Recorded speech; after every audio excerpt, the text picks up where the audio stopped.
Is-Segretarju Ġenerali tal-Partit Nazzjonalista Francis Żammit Demek ressa ilment ma' TVM u l-Awtorità tax-Xandir rigward l-intervista li saret lil-kap tal-Partit Nazzjonalista Bernard Grech waqt il-programm Insights. Bil-Partit Nazzjonalista jgħid li l-mistoqsijiet u l-aġir tal-preżentatur tal-programm kienu ibbażati fuq in-narrattiva politika partiġana tal-Gvern u l-Partit Laburista.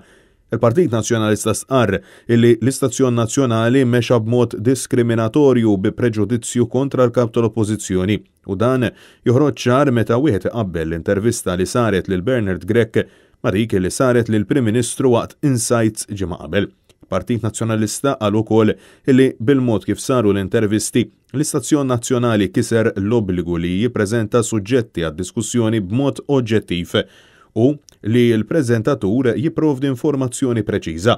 Dan meta l-preżentatur silet stejjer partiġani u fatwalment skorretti imxandra mill-medja tal-Partit Laburista għamilhom fatt u staqsa dwarhom daqs li kieku dawn kienu fatti. Fis-qarrija intqal li l-Oppożizzjoni m'għandha l-ebda diffikultà li l-ġurnalisti jistaqsu, inkluż mistoqsijiet diffiċli, imma huwa ċar illi l-preżentatur mexa bingwanta tal-ħarir meta intervista lil Prim Ministru u pon tal-ħadit mal-kap tal-Oppożizzjoni. Għalhekk TVM ħoloq sitwazzjoni ta' nuqqas ta' imparzjalità u żbilanċ kontra l-Partit Nazzjonalista.